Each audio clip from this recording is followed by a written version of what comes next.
It's really my pleasure to be with you all this evening, morning, whatever it is where you are. We live in interesting, somewhat rapidly changing times, you all may have noticed. I imagine that for a number of you in this Zoom room today, that general observation might be best embodied by the July uprising last year in Bangladesh, pictured here. For others, we might think about the steep decline in Indian democracy and sort of the health of Indian civil society over the last decade. I am speaking to you today from New Jersey in the United States, where we are facing our own rapid and grim set of changes at present. You might be wondering why I'm sort of prattling on about the present when this is supposed to be a talk about the past. In a sense, I dislike beginning talks about history with the present day, and yet it's honest, because we're all products of our times and places, and so our contemporary context are unavoidable.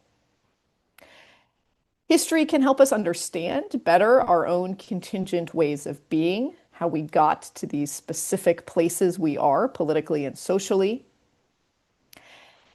But still, the present day, especially our political and social conflicts, they can also be a poor starting point for understanding history, especially the deep past that is rarely, really never about us. And so we find ourselves, as I see it, in amidst a set of paradoxes. First, we can't get away from the present, even when doing so is precisely what we need to do to access the past.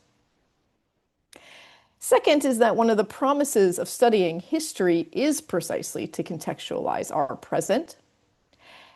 And third is that anchoring ourselves in the present day is both unavoidable and also can hamper our understanding of the past. These are just some of the many challenges that I faced in recent years as I wrote this overview history book of South Asian history.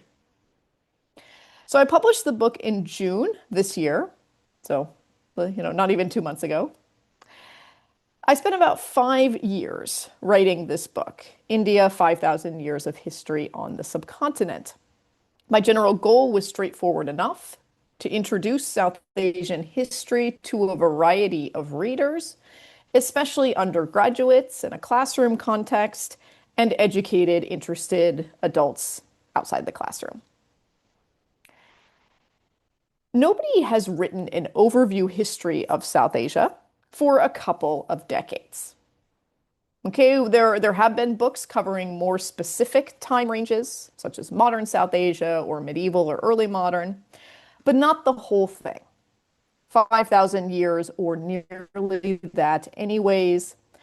I actually cover about 4,600 years of history in the book, but publishers like round numbers, so we round up. After having written India, I must say that I understand why, more than ever, so many of my colleagues have declined to do such a project.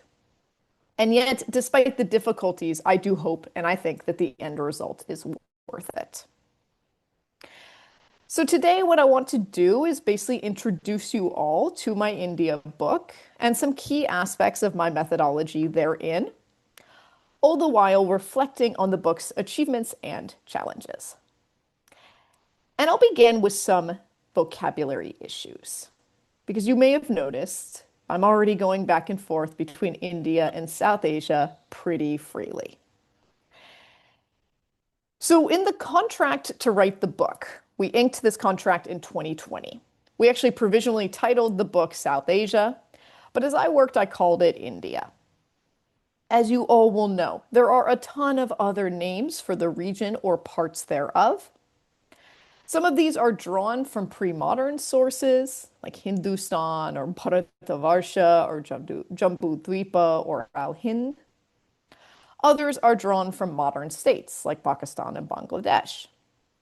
For me, in terms of the title and the overarching framework, the real choice was between South Asia or India. None of the other terms were broad enough. The problem is that both India and South Asia have serious pluses and minuses. So South Asia is the broader, more inclusive term. It covers the widest geographical area. South Asia is also pretty useful for shaking everyone out of our nation-state boundaries, which we tend to be very attached to, but they are oh so new in history. That said, South Asia lacks historical usage, which is a downside for a historian, right? It's of mid-20th century vintage, all right? Also, outside of the region, South Asia is widely confused with Southeast Asia, all right? I'm not kidding, folks. I tell people that I'm a historian of South Asia, and they start telling me about their trip to like Vietnam. This happens all the time. In contrast, India. Now that is a legible term. People have some sense of what India is, where it is. It's also a historical term. People have been calling the subcontinent India for thousands of years. That said, the major drawback for the term India is that for most people in 2025, India really does mean the post-1947 nation state. So neither term's perfect, right? And so I basically don't choose. I just use both throughout the book. I obviously had to choose for the title, and I chose India, but I glossed it as the subcontinent. And I do use India throughout the book until we get to modernity in its pre-modern geographical sense. So India includes the land that is now sort of overlaid, onto which is overlaid the nations of India, Pakistan, Bangladesh, and parts of Afghanistan. If only my challenges were limited to vocabulary. That would have been nice, but it's just the tip of the iceberg. As I go on with my talk today, I'm going to give you an overview of the book's content, drawing on specific examples, because all the good stuff's in the details. All right. I'm going to try to bring out what I can from the book that focuses on Eastern India and Bengal. And then I'll use those examples to highlight sort of key features of how I have chosen to approach South Asian history. At the very end, I'll have some closing reflections on the state of the field. So the book is divided into 24 chapters. I move forward chronologically throughout time. No big shocks there. Any historian would do that. I do want to acknowledge that the pull of presentism is real. I cover shorter time periods as I move forward in the book. Consider that my first chapter covers 700 years. My last one covers 30 years. Still, even with that serious presentism problem, a full 2/3 of my India book is on pre-modernity, before British colonialism. Within that, about 1/3 is on early India, and then about 1/3 on medieval or early modern. Now, there's a practical element here, right? That sort of division breaks down pretty well for either a semester or trimester-based teaching system. But more important to me is the conceptual point. Most Indian or South Asian history is pre-modern, and so it should occupy the majority of our attention. I want readers to know and appreciate the details and nuances of ancient, early, medieval, and early modern South Asia. Now, two immediate and linked questions I faced the very start of the book project were, where and when do we start our story? Where and when? Broadly speaking, in the first 2 chapters of the book, I cover 3 major historical events. The first are prehistoric human migrations to the subcontinent. Those go back up starting about 120,000 years ago. Second is the Indus civilization that flourished 2600 to 1900 BCE. And then third are the Vedic migrations in society, roughly 1200 to 500 BCE. All 3 of those topics focus on the northwest of the subcontinent, largely what's today Pakistan. And you can see the northern focus in the map on the screen here. This is the map of the Indus Valley civilization that I give in the book. So what about the rest of South Asia at these early broad periods of time, especially the south and the east? As many of you will know, regionalism is the norm, not the exception, in South Asian history. Different areas developed according to their own distinct rhythms. Sometimes we have entrenched biases in the discipline of history. And in South Asia, one of those biases is that we tend to write more about North India than South India. I try to correct for that in the book overtly and repeatedly, but it's really hard when we don't have equivalent events to discuss across the subcontinent, at least not attested to in the archival record. That's the case for the Indus civilization and later for Vedic migrations and culture. So for the Indus Valley civilization, for instance, it's easier to connect them at this period. It's easier to connect northwestern India with Egypt than with other parts of the subcontinent. We actually have a plethora of material evidence that links the Indus civilization with Mesopotamia and through them with ancient Egypt, especially via trade routes. That's why I include these places on the more full version of the map I give in the book here. We can also see those links in vibrant color, and I do mean that literally. King Tut's funeral mask is probably one of the 5 most famous objects of the ancient world, period. All right, and that brilliant blue you see on it, that comes from lapis lazuli, which is a stone mined in Afghan regions, and that was traded through the Indus civilization to Mesopotamia and then to Egypt. But if we look east, did the Indus civilization have trade links with Bengal? There is no evidence for that. One lesson here is the artificial nature of limiting ourselves to South Asia. Sometimes parts of the subcontinent are best understood not in conjunction with each other, but in conjunction with other world areas. And so I do go beyond South Asia at several points in the book, bringing in China, Southeast Asia, Central Asia, Europe, even the Americas in later centuries. Still, my primary subject is South Asia, and that's a big subject, right? So to access other parts of ancient India, I try to supplement with lesser known material evidence, even when it's pretty limited. And I'll give you this example. In the chapter where I discuss the Indus civilization, I also discuss the ash mounds of southern India, sort of where Karnataka and Andhra Pradesh meet. These were created between 2000 and 100 BCE. What people did was they gathered up cow dung, a lot of cow dung, and burned it at the same spot over and over again over centuries. This was a deliberate act. The fires reached up to 1200 degrees Celsius. Okay, they were often in the center of human habitation areas. So this wasn't like the dump on the outskirts of town. We don't know why they did this, but we do know what it created. This act of burning over and over created monumental structures. There are over 100 known ash mounds today.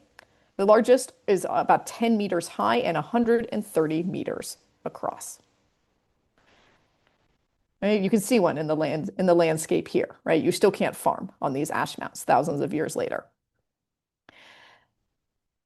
Now, my paragraph or 2 on the ash mounds, it doesn't rival the 2 entire sections on the Indus civilization, right? And I have nothing similar to report on from Eastern India in this time period. Still, moving forward, I do repeat this tactic, this methodological practice of bringing in material evidence to geographically diversify our gaze. I even do this once we have written sources. And this is important because once writing enters the picture, many historians just forget about the material record. For example, I reconstruct parts of the history of early Buddhism through material evidence from Sri Lanka, rather than relying solely on written sources from northern India. Diverse evidence helps us see a more diverse picture, But you might wonder what's the thread that runs through it all, right? What connects all of Indian or South Asian history? The answer is nothing. Okay, South Asian history, it's more like a collection of not fully cohering stories. The challenge of that is that it's very narratively difficult. Right? It's hard for people to get their heads around that. And so many historians have turned to political dynasties to offer some sort of scaffolding for the past. What we end up with is many other historians basically end up giving endless names, right? And sort of organizing Indian history by rulers and lineages. This is problematic for a laundry list of reasons, including that it is elite, almost always North India centric, and often it's kind of pedantic detail without any deeper understanding of historical change. Also, a king's first approach just misses the bulk of South Asian history, which is, of course, includes how people lived, their religions, their social structures, material aspects. In my view, we must balance all of that with hard political history, because my goal is to survey the history of India, not the more narrow political history of India. And so, following my commitment to South Asian history, not just political history, I devoted a lot of attention in the book to non-political subjects, such as sea-based and land-based trade routes established around 300 BCE. And that is, give or take 100 or so years on either side. I opened my chapter on this explosion of pre-modern global trade with an account of a man named Vishnudhara. Now, Vishnudhara was a captain from Gujarat, and he sailed west. He stopped over at Socotra, an island off the coast of Yemen in the Arabian Sea. Lots of sailors stopped there because it was the first land they had seen in quite a while. He then left his name inscribed on the wall, along with saying he was from Gujarat. Now, Vishnudhara, he went west, but ancient Indians also sailed the high seas to the east. Overall, scholars talk far less about trade from Bengal and the Coromandel coast, and I think that's largely because that eastern-based trade generally did not involve the Roman Empire. People just love to talk about the Roman Empire. That said, arguably, Bay of Bengal trade actually began first.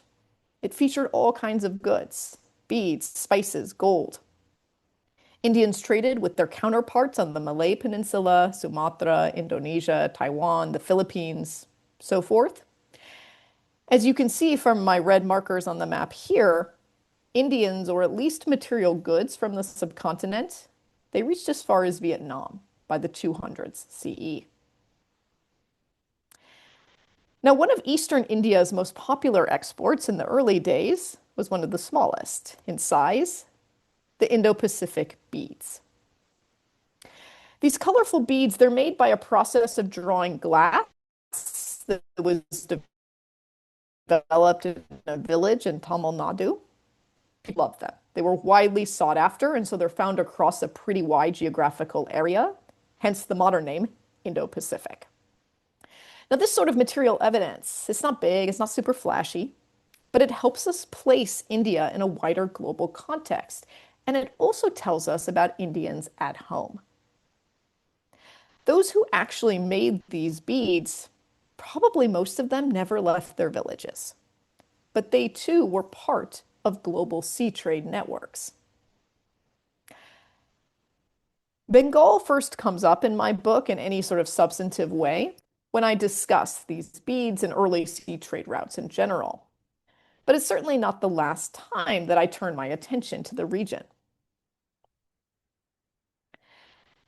Jumping ahead, Bengal became integrated with the rest of South Asia, largely after the Mughal conquest of the region in the late 16th century. Bengal's integration took a while. Okay, it occurred on both economic and cultural levels, basically throughout the 17th century. Now, that in and of itself, totally unsurprising. We have many cases over and over in South Asian history where bloody armed conquest paves the way for subsequent economic growth, cultural changes, and more. In brief, the Mughal conquest of Bengal and its aftermath were largely ordinary, just like other conquests of other areas by other dynasties throughout pre-modernity. But one thing was different in the case of Bengal.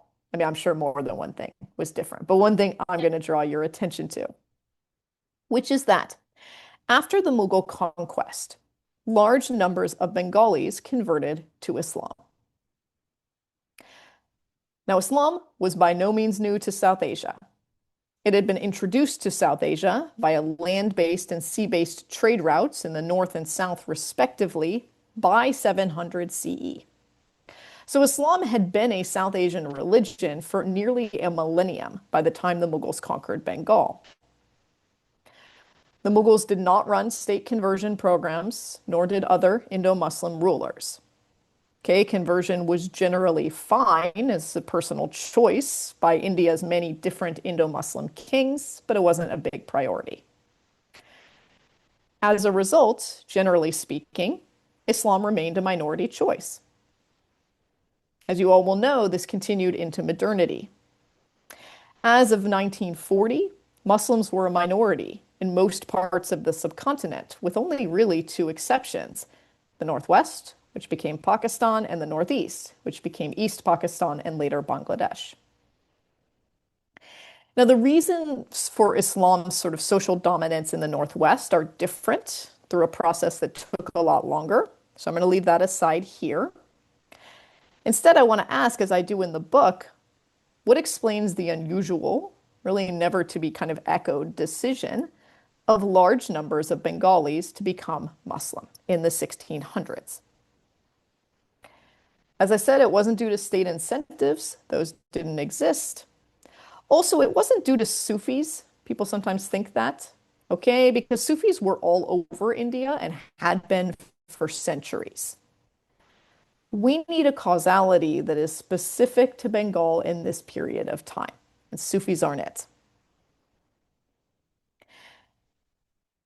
When the Mughals conquered Bengal, the region was largely forested. Most people lived in really small communities. The Mughals prioritized cultivating rice in Bengal, deforesting, and generally supporting the spread of agriculture. This brought small villages into larger, if still largely rural structures, and it made Bengalis part of economic systems that stretched across the region and beyond. Such economic and social ties exposed many Bengalis to Mughal culture, and so many appear to have adopted Islam not necessarily due to religious persuasion, but rather as part of this broader set of economic and cultural shifts. Here's a key point. This is more or less how Hinduism and caste had spread for centuries to many Indian communities. Now, that might sound a little odd because most people, we don't tend to think of folks as converting to Hinduism or adopting caste, right? You're sort of not supposed to be doing those things. But that's actually precisely how Hinduism and caste spread from a small group of migrants back in 1200 BCE to the majority of subcontinental inhabitants by the time of the first Indian census. In the end, then, the conversion of many Bengalis is really not that unusual in South Asian history. It's more that owing to the particular time frame and location, they mainly adopted Islam rather than Hinduism, which had been the more common choice for pre-modern Indians.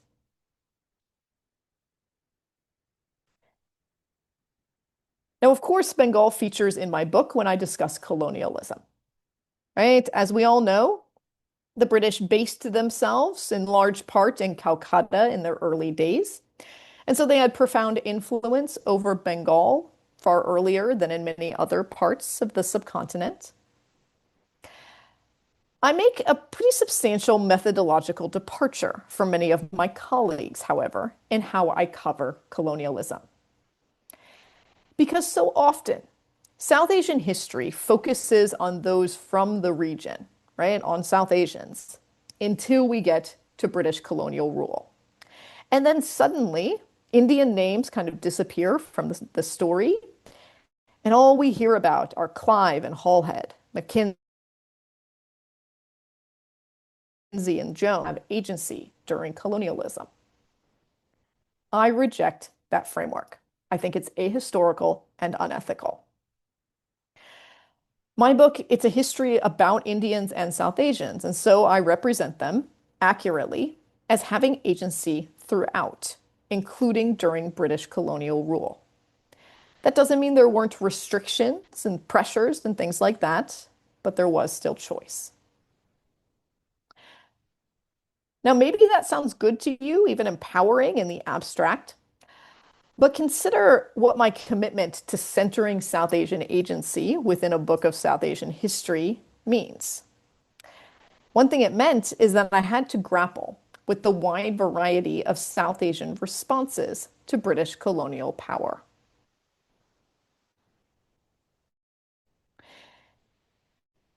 Consider, for example, the Battle of Plassey in 1757, right? One of the most discussed events in South Asian history, our conventional beginning of British East India Company rule.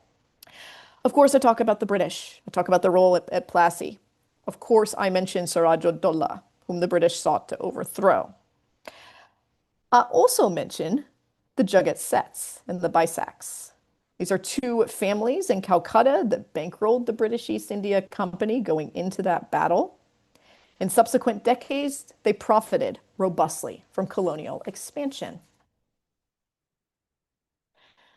Many Indian elites, rulers, bankers, intellectuals, allied with or otherwise supported the British at various points, and their motivations are deserving of explanation, right, in historical terms. So too are the actions of non-elites. Indian soldiers, for instance, fought for the British in large numbers. We call them sepoys. And yet, often we say the British won such and such a battle. As far as I can tell, it was always a majority sepoy soldier army that won. British casualties in India, too, were majority sepoy. And so I seek to explain in the book why. Why did Indian men elect to fight for the British? Some did it for money. The British paid better and more regularly than many regional Indian rulers. And back then, just like for most of us now, if you don't have money, you and your family don't eat. Some did it for glory on the battlefield. Some did it for family reputations. And some did it because they believed in British propaganda.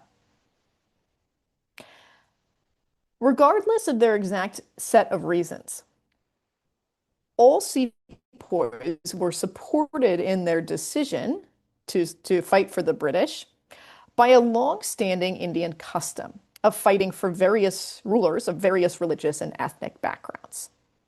Now, you might be thinking, but wait, the British were different. They were colonial rulers. That's a different sort of governmental system. I agree. And some Indians saw that difference in real time. And many wrote, and I quote them in the book, about how the British were stripping India of wealth for their own benefit, causing famines and other horrors.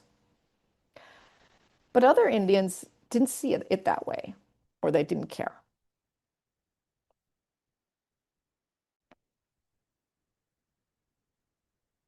Now, if you think that's a hard subject, I'll turn to a harder one. Uh, Partition. Yes. Madam, I like to interfere.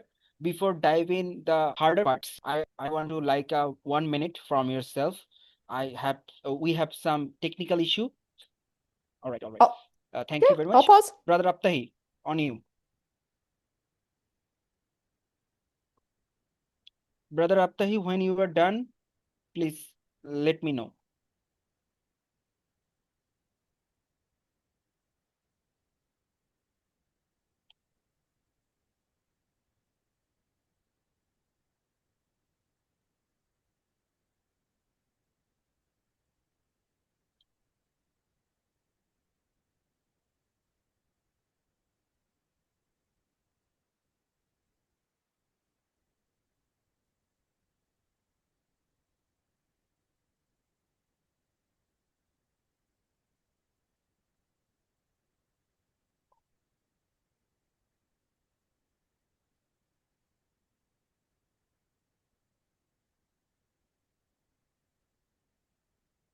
Okay. Thank you very much. Our work is done. You can continue. Thank you again. Sure, sure. Okay, let me see if I can get back to where I was. All right. So partition. Partition is a very difficult subject, right? I devote an entire chapter to partition, which is a lot, given how much I'm covering in the book. And I struggled with how to tell this story. On the one hand, we can think of partition as a series of political negotiations, right? As the British, Nehru, Jinnah, Mountbatten, all these people tried to hammer out the details of the transfer of power.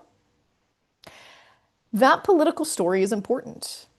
It helps us highlight that partition was not inevitable. It was not a long time coming. It's actually closer to a last minute decision. And of course, it explains much of the modern nation state boundaries of South Asia as we know and experience a partition. But there's another way to think of partition, which is as a lived experience of trauma and intense bloodshed, especially in Punjab and Bengal. And that version of partition, that's important too, because it's how we understand how this event destroyed and reshaped families, hardened religious ideas and identities, and continues to hold sway in South Asian culture and memory today. And so, how do you tell it? The political side or the more personal side? And in the end, I tell the story of partition both ways in the book. I sort of do it twice. All right. First, I do the political realities and drawing the lines. And then, second, I talk about personal experiences with the ghost trains, mass rapes, and so forth. As with everything else I cover in the book, I strive to be direct and empathetic in my narration of partition trauma. I really believe that that combination, sort of being frank and forthcoming on the one hand, but sensitive and empathetic on the other, that combination is how we make the past relatable and both honor and begin to understand the experiences of earlier generations. I strive to be similarly sensitive and straightforward in my narration of other difficult episodes that are very much within living memory. This includes the 1971 Bangladeshi War of Independence and the accompanying Pakistan-led genocide.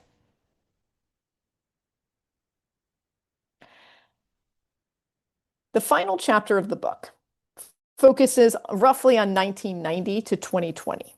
Okay, I end with 2020, so not quite the present day, but you got to cut it off somewhere. And in this final chapter, I largely do not discuss political events. And that decision, it's partly an extension of the commitment I talked about earlier to not only talk about rulers, right? Even when we call them presidents and prime ministers, they're still the elite ruling class. Instead, what I do in that last chapter is I talk about everyday life. I talk about the rise of megacities in South Asia, like Dhaka. I point out wealth disparities in such cities, where South Asia's richest and poorest often live side by side, quite often in an economically interdependent set of relationships with one another.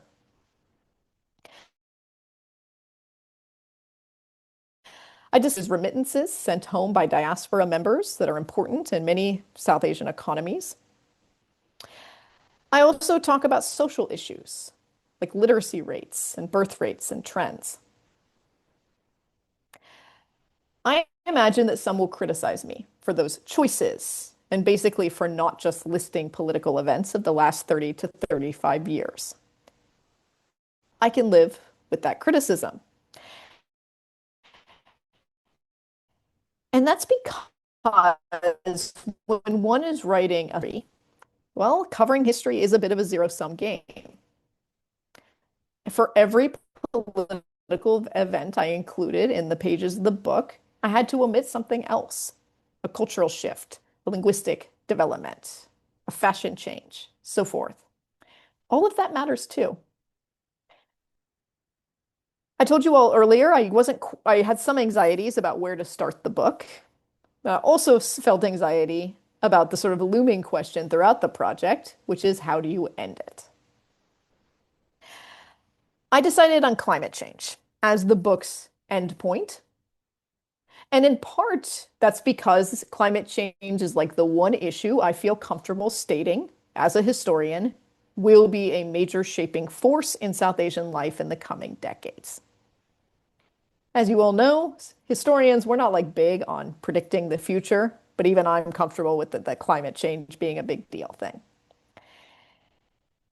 Also important to me is what I did not end the book with, which is far-right political movements on the subcontinent. Pakistan, Bangladesh, and India all have right-wing intolerant movements and have for decades. In the book, I predominantly talk about Pakistan and India's right-wing movements. I point out, among other things, that Pakistan's Islamists and India's Hindu nationalists share a lot in common, a lot more than either of them want to admit. And yet I didn't want to end the book on that note. And this is for a historically grounded reason. I do not believe that present-day right-wing movements in South Asia are necessarily all that critical in the grand scheme of South Asian history. These right-wing movements are all pretty new, a century old at most. That's in the case of Hindu nationalism. I wouldn't be surprised if they all fall apart in the coming decades. Now, right now, we're all in the midst of their impacts. And so it's hard for us, many of us, including me, to see something like Hindu nationalism as inconsequential. And that's because it's extremely inconsequential to me and my life and right now. But when you step back and you think about 4,600 years of history, well, I think this might look different to later generations. I've spent a lot of time in my career, especially in the last decade, talking about Hindu nationalism specifically and facing the wrath of its ideologues for doing so.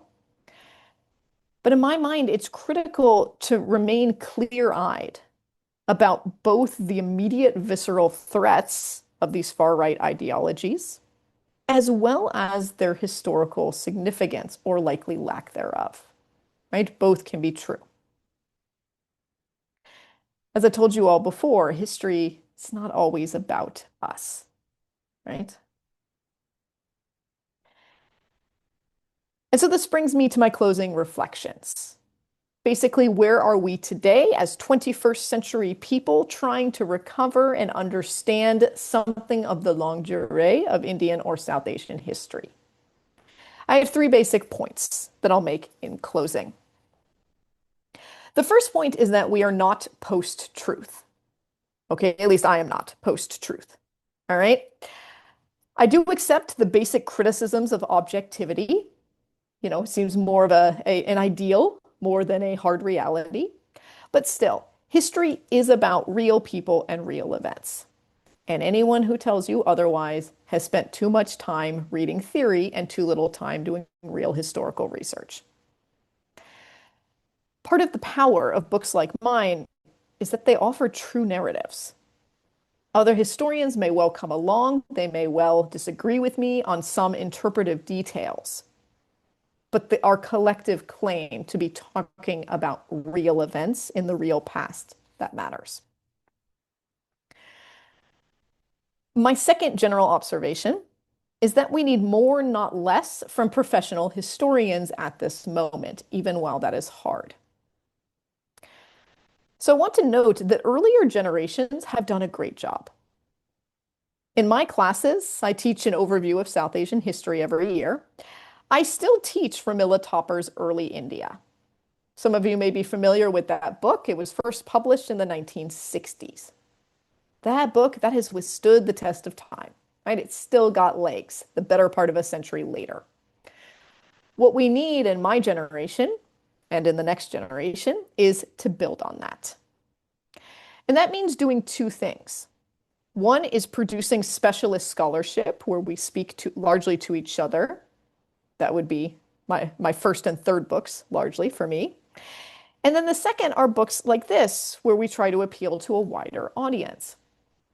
Ultimately, we want to cultivate a greater appetite for South Asian history and a greater appreciation of historical change and difference.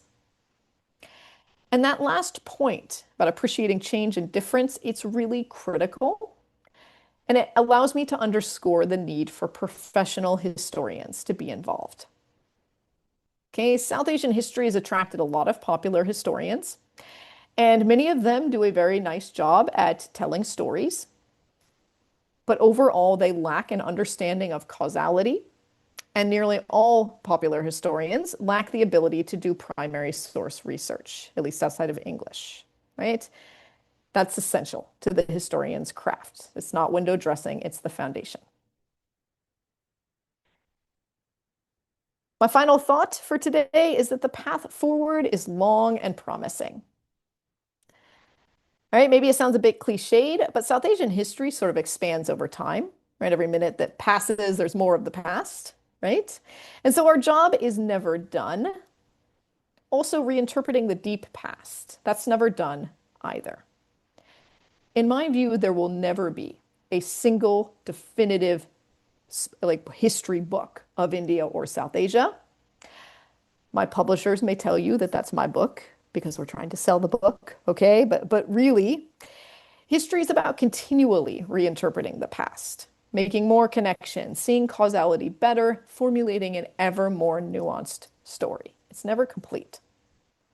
So my goal in writing India, it really was to move the ball forward, not to sort of halt it in time. I look forward to seeing the book's reception as the months and years go by and to hearing from all of you now.